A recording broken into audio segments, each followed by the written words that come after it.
fiction, science fiction, horror, fantasy, crime, LGBT, thriller. You have now entered the House of Mystery. Welcome back into the House of Mystery. I'm Al Warren, and we've got Mr. Joe Goldberg in the house. I'm in the house. I'm preparing for I'm packing the car in a couple of weeks. My daughter's getting married in Palm Springs. Just had the big party here this weekend. Wow. I'm worn out, if you can tell. That's why you sound kind of hoarse. Yeah, I'm hoarse. I'm yelling at grandkids. Yeah, and screaming. And, yeah, I can see that. But we all live in the Midwest, and the wedding's in Palm Springs, which, of course, makes sense. Well, you'll love that, because the weather is really good. It'll be warm for you, sunny. Yeah. I'm driving, so it'll be good to see America. Oh, yeah. You'll have a good time. That sounds like a good trip. It will be. It'll be a great time. Maybe I should go. Second daughter, second wedding. Well, that would be great. Hey, second daughter. Wow. Yeah. Hey. And my son just got engaged, so I'm just checking him off the list, and then I can go actually retire, I guess. Actually, finally. I can write books again. Hey, Chris Christopherson died since we were last on the air. Wow. I know. More of our youth. Check him off the list. Yeah, it's kind of a shock. For some reason, I don't know why. He was 88, so he lived a good life, but it surprised me. Really? Yeah. Because everybody's supposed to stay the same age they were when we saw them when we were that age. Yeah, I think that's it, or when you last see them, and you think, okay, and then 20 years passes, and you don't even realize it, I still look like I do when I was 20. It's, you were too good back then, so you're looking great now. Yeah, I see it's easier now because I can say, when you're older, you can say, well, he looks good for his age. That's why the camera's off. Yeah, I know. Well, I keep breaking it, so, Yes. Yeah. Anyway, we've got a great writer with us today. The book is called Not Yours to Keep. It's a novel, and it's Zelly Ruskin, so thank you for being here, Zelly. Thank you for having me. Wow, Zelly, that's quite the book, quite the debut subject to start with. How did you decide on this type of book? What brought you into this subject of the book? I was an adoption consultant, and the experiences that I had was a topic that I really always wanted to talk about. I always wanted to share with people and give a perspective that you really wouldn't get in television or movies. I wasn't even a writer. I was just writing for me and writing for fun, but I had an experience where I found a photo of someone's and I asked them about it and they flat out lied to me, and it wasn't really the greatest person in the world to begin with, so the lie didn't really affect me that much, and I sort of looked at this photo and I thought, there's a great plot in there. And as I learned to write, the plot sort of grew, and one of my kids actually challenged me to write a story that didn't have anything to do with infidelity. So that was interesting, and so we kind of hashed it out, what would we do with this photo? And it sort of really worked well in blending with the story I wanted to tell about adoption and the people in adoption. And I threw in there some experiences that I had as well after I left adoption. I discovered that I had some fertility issues, so it became a great what if I had known I had those fertility issues when I was working in adoption. What would have happened to my morals and my ethics? Would I have crossed lines? So that really is, how it became suspenseful as opposed to maybe, flat out woman's fiction kind of story. So let's talk about the premise. So listeners that don't know what the book is, what's the basic premise of it? The basic premise is it's told in three POVs. So there's Billie, who's an infertile adoption specialist that dreams of adopting her pregnant client's baby, and her husband who's keeping secrets, and a woman across town who is scarred by childhood abuse and obsessed with recreating a life with the two people she regrets losing the most, and that would be the child that she put up for adoption and the man of her dreams. And just for kicks, I threw in a baby kidnapping, and there's some drama and some chaos, and there may or may not be a happily ever after. When you're doing this, and you were challenged by your kid, like you were saying, and you're writing this. First of all, at that point, were you thinking you would be doing this to get published and for people to read, or were you just doing it for a family thing? I was writing at that point really because I enjoyed it. I was learning about it. I was discovering that it really was rewarding for me, and it was it was more than a hobby. I knew that at that point, and it was somewhere in the midst of the script. Like the manuscript was written pretty quickly, and I was getting great feedback about it. And as it grew and it tightened and it got edited and rehashed, it just became something that I wanted to share. It felt good enough, which was interesting for someone who never expected to be published. It felt like something that I was ready to share with people, and people seemed really receptive to that. So what gave you the confidence to actually do that? Like to actually decide to get it published and put it out in the world and say, this is, the courage is what I say, because it is, because you do a lot of work, then you put a lot of your own self into it, and you're letting everybody in the world see it. And these are the days of, social media. So, Right. You have to be ready. Right. So what gave you that confidence? I'm not sure I had the confidence. I just kept following open doors.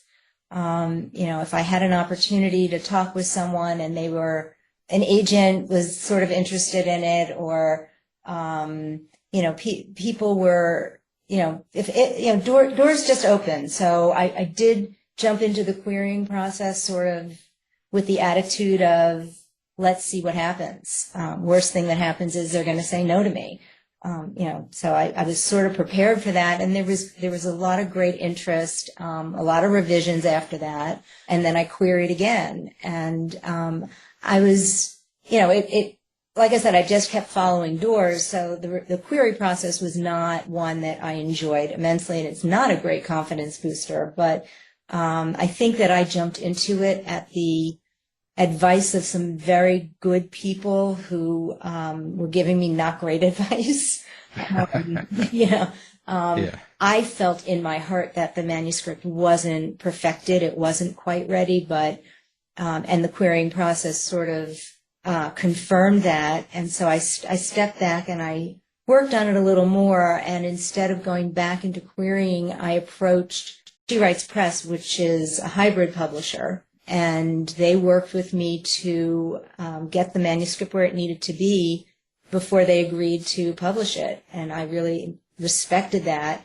But again, as I said, it was just another door that opened up. There was interest and there was help. And when it was ready, they said, let's publish.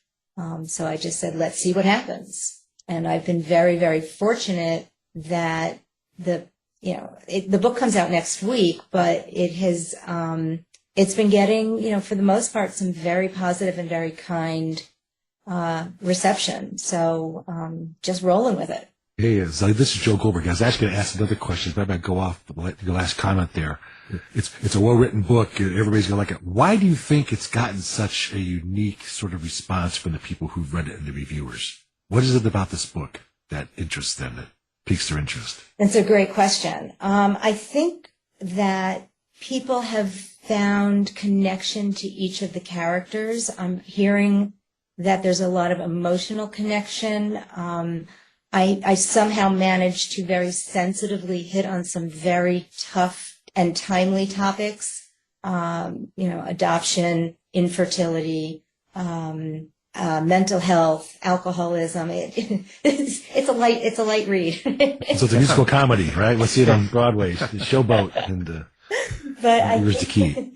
Yeah, I think that people really, they seem to really relate to one character or another. It does push some emotion for some people, and I've been very surprised to find people are now sharing with me their story of infertility or adoption or how it affected their family.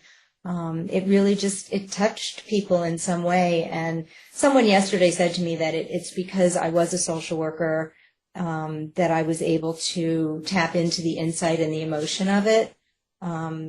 I don't know if that, that I'll take that. That's great. That's a nice compliment. But yeah, I mean, I think that it really, I'm finding that people, the characters are relatable in a way, even if you haven't been through any of these issues, you know somebody who has. And I think that really touches people. It's universal. Well, you keep mentioning emotion. That actually was my question. How difficult or easy or whatever it was for you to take real emotions that you experienced in your social working career and talking to people and put that on paper or in the computer so that people can react to it like you say they have? What was that process and how was that for you? It was an evolving process. I think that sometimes you write and it comes out very flat. And you really, I think I had to learn how to really embody each character as I wrote them, and really get to know them. And I think, a lot of people will go through a process of doing a whole character exploration on a piece of paper, answering 100 questions about the character. I do not do that. I'm not that organized.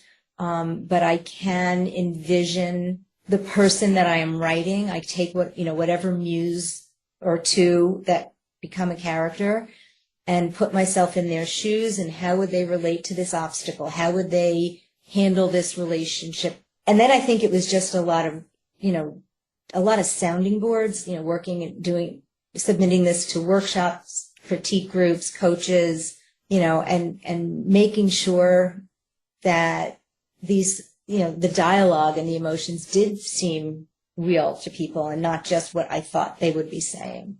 But I did have a lot of clients in different, in adoption, in foster care that, in my role, working at these agencies, I also, I did therapy. I studied, working with child psychology. So I was able to sort of take bits and pieces of all of those clients that I have met and use them and remold them into somebody new. So when you mentioned rewarding and stuff, what do you get? What have you been getting from putting this book out?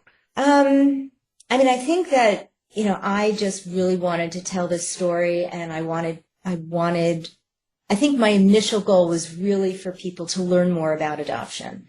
If one person walked away having a little bit more compassion about these characters, about who the people are that are involved in adoption. I think that for me was my initial goal. The surprise reward, and I think I said this before, was the amount of people who are saying, this happened to me, or I can relate to this, or this was my mother's story, and that people can share these things that we don't often talk about.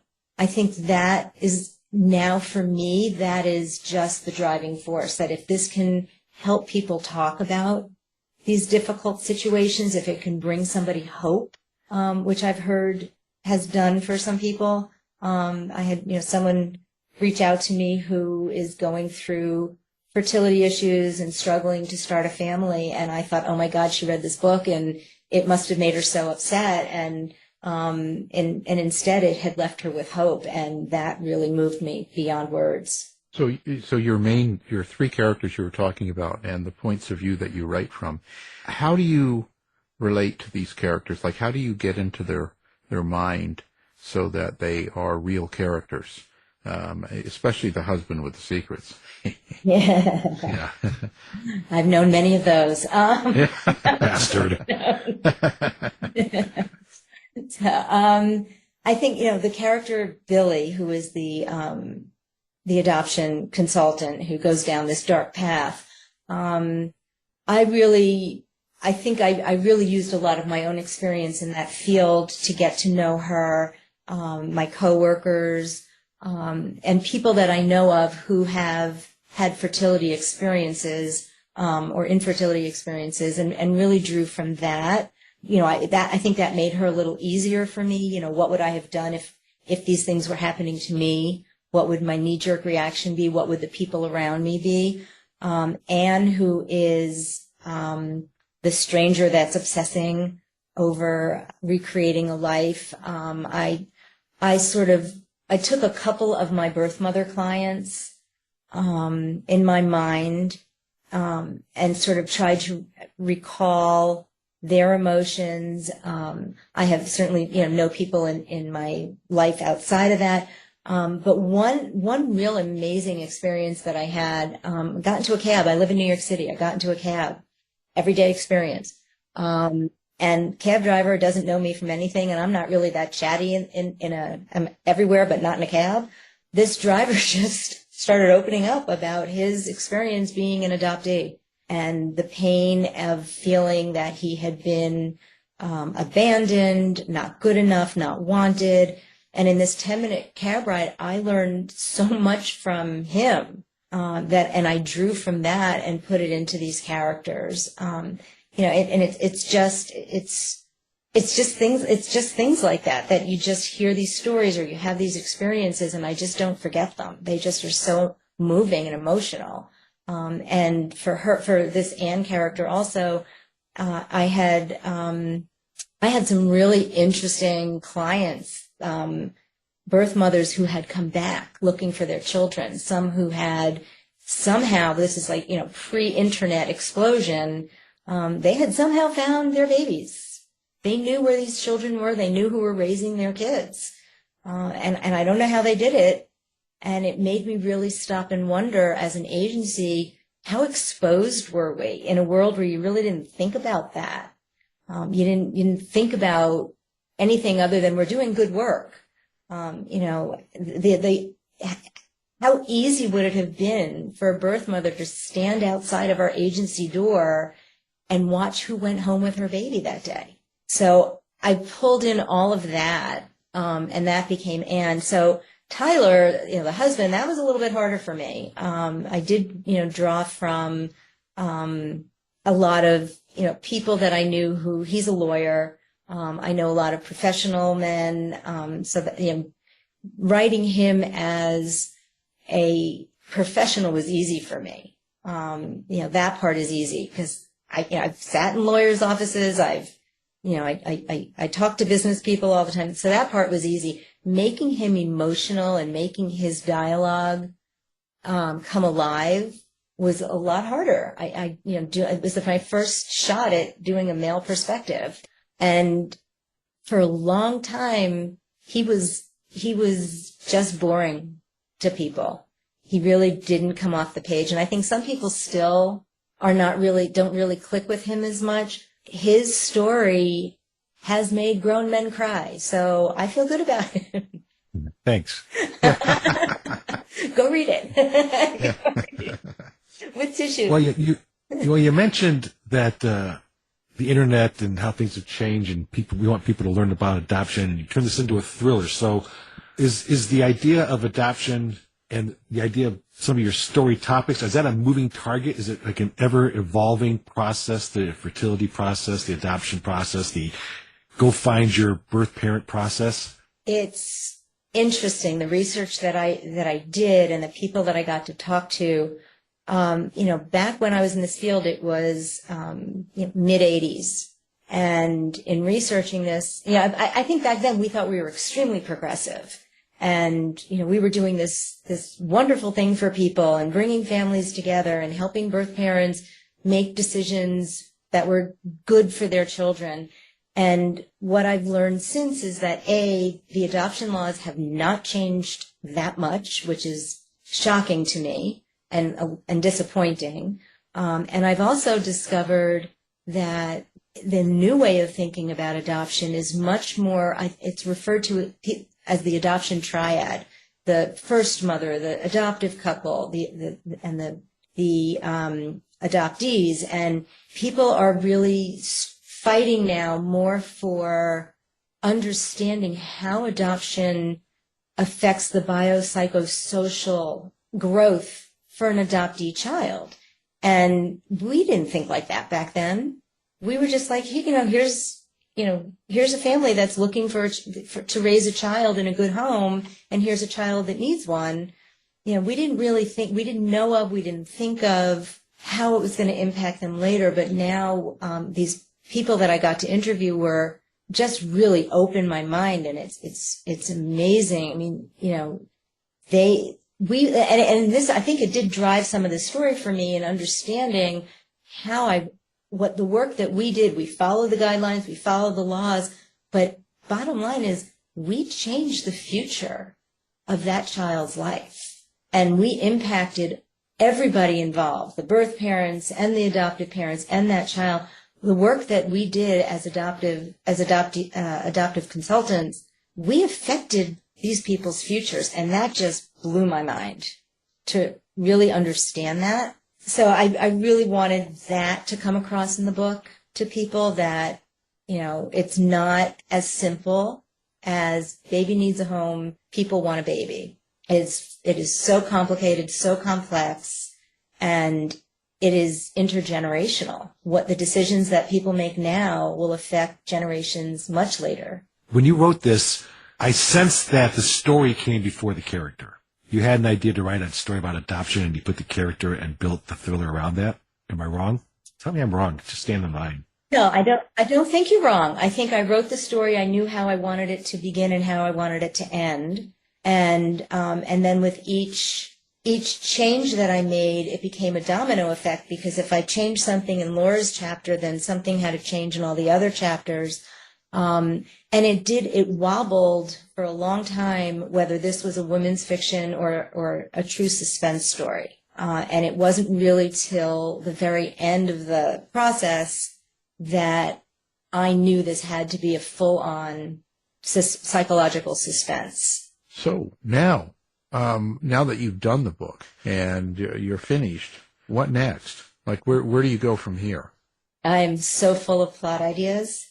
I am, once I'm not overwhelmed with the launch process anymore, I do have another book that it had a beginning, middle, and end. It's now getting shuffled around and rewritten again. That one is also, I think that I've really found my home in suspense, and I think I will keep with that. This story is more about, it's complicated because I really love complicated, but it's on the surface, it's a story of a woman trapped in a marriage to a narcissistic, greedy man. Under the surface, it's really, again, like Not Yours to Keep. It's a story about how our relationships with our mothers or with our parents affect who we become and the relationships that we choose. And in this case, there's a twist in the story. So it's not just about a narcissistic gaslighting husband, but there's a twist in the story about why she's trapped in this marriage. And in the end, the book is really about fantasizing about killing this terrible husband, which I think, pretty much universally, all of us at some, nanosecond or another, we've thought about doing something to our spouses or our partners. So, I think people would understand that, but in this case, I'm trying to build a story around that, as to why it's her only way out. Well, did you show the book to your husband to get the male perspective? Because I'm writing a first-person female character right now, so I got daughters and wives and people who were interested and were helping me. When you wrote that male person, how did you get inside their head to make it less boring, maybe, as you said? The one I'm writing now? Tyler or whoever. So, fun fact, I am very happily divorced. I'm sorry. No, I'm not. That's a setup. And so you sort of get my impetus for the next book. One of the greatest things about fiction is that you can make you can take revenge, you can make new outcomes. I'm not saying this book is about that particular person, but you certainly learn things. How I've gotten into the male perspective, I don't know. Yeah. Because I think it's just from, my background. I'm very fascinated by people and their behavior and why they make certain choices. And I think I'm very observational more than I am interactional. So if I'm at a dinner with a bunch of people, I'm paying attention to that kind of thing. So I will draw back to, what did that person do in that kind of situation? Or I can look back into my marriage and look at something, in retrospect of, that was a crack. That wasn't so good. So what happened there? Or what should have happened there? What would I have wanted to have happened? So that's the only way I can really do it. And then, I do have critique groups so that I can get, that are both male and female, so I can get perspective from other people to say, oh, I would never say that, or I would say that. I definitely rely on sounding boards like that. Well, you said it right. You said that you're writing a person rather than writing a man. That's the key, right?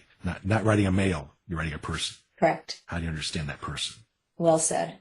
Maybe I said it. No, you said it, and I stole that from Terry Pratchett. So I say it all the time because it keeps me motivated how to understand my female first-person character. And we have your ex-husband on the other line right now. yeah. Don't hang up hard. Yeah. You're dead. No, it's all good. Listen, so do you have everything set up? Do you have social media? Do you have website? Do you have all that? Do you like readers to interact with you? And if so, how? I would love it. So I'm on almost all social media at Zelly Ruskin. I mainly use Instagram and Facebook, but I am on everything. My website is zellyruskin.com. I make it easy. And I have a newsletter called Sometimes Snarkastic that you can access through my website. And yeah, I mean, definitely, I try to be as responsive as I can. I love hearing from readers who are kind. So Joe, don't. Yeah, You're not really allowed. kind. Constructive comments. Yeah. Well, we'll put all that up on our website, of course, and that. But are you so are you going to be following, reviews and all that? Or are you going to try to avoid that? I have so far, even though I advise other people never read reviews, I have been peeking at my reviews with one eye open. I've been very fortunate, as I said, so far. They've been very kind and very, mostly positive, and the ones that aren't positive are really, understandable. They're not really saying, I haven't been trolled yet, so don't take this as an invitation to troll me, but, this is, people are relating to it, even if the book is not for them. They are understanding the impetus for the book. Right. So hopefully we'll get some of the trolls there going.